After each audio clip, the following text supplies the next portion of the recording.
مسجد نبی میں گھوڑے باندھے گئے, غلاف کعبہ جلایا گیا. اس وقت امام زین العابدین نے یہ پورا قافلہ 95 مختار کے سپرد کیا تھا. وہ پہلے ان کو کوفہ لے کے آیا, پھر یہ مکران کے راستے سندھ پاک پتن کے راستے یہاں پہنچی. 95 ہجری میں حشام بنو امیہ کا خلیفہ تھا, اس نے ایران کے شہنشاہ کو لکھا کہ میرے باغی آگے ہیں تمہاری سرحد میں. اس نے کہا کہ یہ بر صغیر میں چلے گئے ہیں. قصور دارالخلافہ تھا ہندو حکومت کا, اس نے راجہ کا ذمہ لگایا. اس نے 4 بیٹوں کو نکالا, وہ یہاں آئے. یہ ٹبہ تھا اونچا, جہاں پہ بیٹھ کر بی بی پاک دامنم نے ڈیرہ لگایا. جب راجہ کے 4 بیٹے یہاں پہنچے, جنہیں چاولی مشائخ کے حوالے سے بھی جانا جاتا ہے, بورے اعلیٰ وہاڑی میں ان کے مزار مبارک ہیں. 2 بچوں کے سر جدا بھائیوں نے کیے. اس بی بی کی کرامات کشف دیکھ کر 2 بچے جن کے سر جدا ہوئے وہ مان گئے کہ ان میں روحانیت ہے, یہ آل رسول ہے. 2 بیٹے سرکشی پہ انعام و اکرام کے لالچ میں رہے, ان 2 نے ان کے سر جدا کیے. ان کے مزار مبارک وہاں پہ ہے جہاں بابا فرید گنج شکر کے والدین دفن ہے, بورے وہاڑی میں. چاولی مشائخ کے نام سے مشہور ہے جو جگہ. پاک پتن بھی ان بیبیوں کے وجہ سے مشہور ہے کہ بابا فرید گنج شکر کو فرمایا گیا مرشد نے کہ یہاں سے جاؤ پاک پتن شریف. وہ پاک پتن ان کی وجہ سے یہ یہاں پہ آئیں. ہندو راجہ کے بیٹوں نے ان کو زندہ درگور کیا, چاہا کہ ظلم و ستم کیا. آپ نے کہا کہ اس سے آگے نہیں جا سکتے, زندہ درگور ہوں گے. یہ صحابہ کہف تیرا زندہ ہے, نہ وفات پائی ہے نہ شہادت پائی ہے.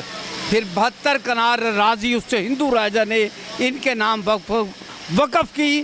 آج بھی جو بٹو خاندان کے راجپوت خاندان کے چشم و چراغ ہیں وہ اس کے متولی ہونے کے دعویدار ہیں.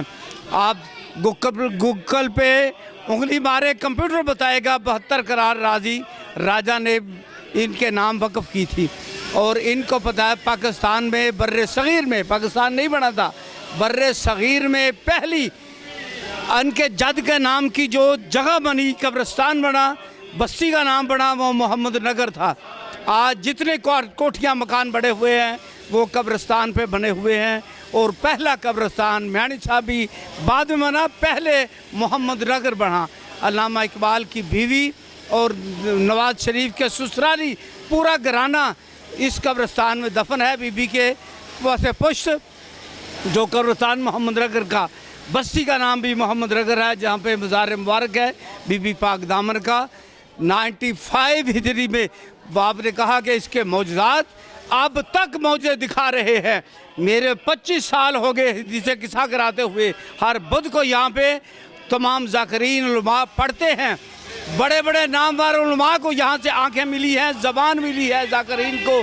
آج وہ قصائد پڑھ رہے ہیں جنہیں ذاکروں نے کہا کہ یہ 2 ہفتے بعد یا 3 ماہ بعد مر جائیں گے. وہ 7 سال سے زندہ ہے. بی بی کے پہلو میں پلو نظر آتا رہا, دوپٹہ چادر نظر آتی رہی. آج پورا قافلہ یہاں مدفن ہے.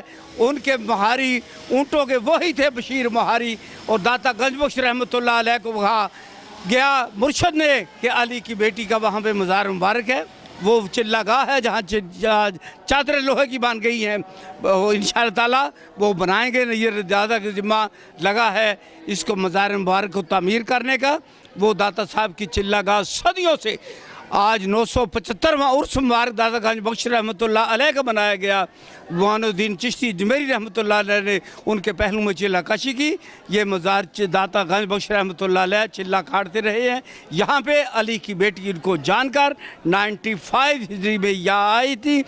خواجہ طریقت کا اصول یہ ہے کہ 25% ولی زندگی میں فیض دیتا ہے, باقی اس کا مزار دیتا ہے قیامت تک. یہ قیامت تک ذکر باقی رہے گا. لوگ آتے ہیں, جاتے ہیں, چلے جاتے ہیں, مر جاتے ہیں, مٹ جاتے ہیں, لیکن ان کے ذکر کو دوام حاصل ہے. ان کا ذکر کل بھی زندہ باد تھا. بی بی پاک دامن رقیہ بنت علی سلام اللہ علیہ کل بھی تھی, آج بھی رہے. ہم ہو نہ ہوں یہ ذکر ان کا باقی رہے گا. وما علینا الا البلاغ المبین. بہت شکریہ. جی ناظرین, اس وقت ہمارے ساتھ موجود ہیں سید مبشر علی کاظمی صاحب جو کہ سابقہ صدر ہیں شیعہ سنی امن کمیٹی کے. اور یہاں بی بی پاک دامن کے ایک ساتھ ہی ان کی رہائش بھی ہے، تو آئیے ان سے بات کرتے ہیں۔ السلام علیکم۔ وعلیکم السلام۔ اچھا مبشر صاحب، یہ بتائیں کہ اس دربار کے ساتھ آپ کا بیسکلی جو ذاتی اور خاندانی تعلق ہے وہ کیا ہے؟ دراصل ہمارا یہ جو گھرانہ ہے، جو ہمارا یہ 200 سال پرانا ہے، اور یہاں 200 سال سے ہم یہاں پہ رہائش پذیر ہیں۔ سب سے پہلے بابا سید سید مبارک علی شاہ کاظم المشہدی وہ ادھر آئے تھے، جہاں ان کو یہاں پہ ایک ڈیرا ان کا ایک بنا تھا۔ دراصل ان کا تعلق فیروز پور مشرقی پنجاب انڈیا سے تھا۔ وہ اولاد تھے بابا میران شاہ نور موج نوری رحمۃ اللہ علیہ کی۔ تو وہ 1800 کے اوائل کے اندر وہ آئے تھے، ٹھیک ہے۔ اس کے بعد ان کے بیٹے ہوئے سید سردار علی شاہ۔ سید سردار علی شاہ کی شادی سید مہدی علی شاہ بخاری، جو کہ اولاد تھے سید جلال الدین حیدر بخاری، جن کی یہ پیچھے قبر ہے، ان کی ذریت سے تھے۔ تو ان کی ایک بیٹی بطول ان کا نام تھا، تو ان سے ان کی شادی ہوئی، جس سے 2 بیٹے پیدا ہوئے، سید عاشق علی شاہ اور سید کرم علی شاہ مجذوب۔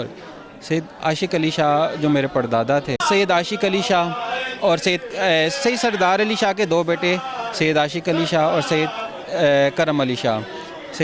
عاشق علی شاہ کے 3 بیٹے ہوئے، جن میں سے 2 بچپن میں فوت ہوئے۔ ایک سید صابر علی جو میرے دادا جی تھے، وہ اس دربار میں خدمت کرتے رہے، ٹھیک ہے، اور وہ ساری زندگی انہوں نے اسی دربار کی خدمت کی۔ اور یہاں کا جو پنڈارا تھا وہ ہمارے گھر میں مشہور تھا، جو دربار کا ایک عرس کا جو پنڈارا ہوتا تھا وہ ہمارے گھر میں بہت مشہور تھا، ٹھیک ہے۔ اور کچھ قوالیاں بھی ہوتی تھیں جو کہ اب نہیں ہوتی، لیکن پہلے وہ ہمارے گھر میں پنڈارے پہ قوالیاں بھی ہوتی تھیں۔ اس کے علاوہ پھر اس کے بعد میرے والد صاحب، اور اس کے بعد میں سابقہ یہاں شیعہ سنی امن کمیٹی کا صدر تھا۔ تو کچھ ذاتی مصروفیات کی وجہ سے میں باہر چلا گیا، میں دوبارہ آیا ہوں، تو آپ سے ایک ملاقات کا شرف ملا ہے۔ قاضی صاحب ایک چیز اور بتائیں، یہاں پہ جو عزاداری کا سلسلہ ہے وہ یہاں پہ کب شروع ہوا اور کیسے شروع ہوا ہے؟ دیکھیں، عزاداری کا جہاں تک سلسلے کی تعلق کی بات ہے، تو قدیم جو ہم نے دیکھا ہے یا جس کے پاس جو ہمارے پاس ریکارڈڈ ہے، بیسکلی عزاداری تو بہت دیر سے ہے۔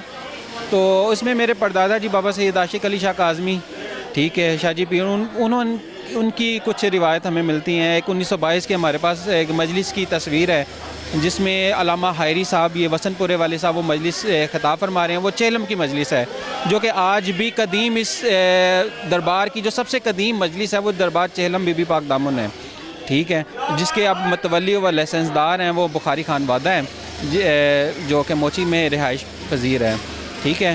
تو یہ بیسکلی ان کی تھی۔ اور اسی کا ذکر 1935 میں ایک کتاب شائع ہوئی تھی، یہ نامی صاحب نے، موچی کے ہیں، تو انہوں نے اس کے اندر انہوں نے ذکر کیا کہ یہ یہاں پہ کچھ شیعہ ہیں جو شرپسر عناصر ہیں، جو کہ یہاں پہ مجلس و ماتم کر کے اس دربار کو شیعہ بنانے کی کوشش کر رہے ہیں۔ تو اس ٹائم جون سی وہ مجلس تھی نا، وہ صرف ایک ہی تھی چیلم کی، وہ بی بی پاک دامن، جون سی ہمارے گھر سے شروع ہو کے پھر وہ اب ہمارے دوسرے بھائیوں کے تک وہ پہنچی ہے، جن میں بخاری خان وادہ قابل ذکر ہے۔ اس کے علاوہ اس کے بعد پھر دربار کے اندر کی جو مجالس کا سلسلہ ہے، اس میں انجمن نثاران رقیہ بنت علی الاسلام، جس کا آغاز سید عین شاہ خاتون تھی، انہوں نے کیا۔ ان کے ساتھ سید بابر رضا تھے، وہ بھی موجود ہیں، حیات ہیں، اللہ تعالیٰ ان کی زندگی وہ کیا۔ اس کے علاوہ اس کے اندر بہت سارے ان کے دیگر معاونین تھے، جنہوں نے دربار کے اندر جون سا مجالس کا آغاز کیا، اور ایک انجمن رجسٹرڈ کروائی 1968 کے اندر۔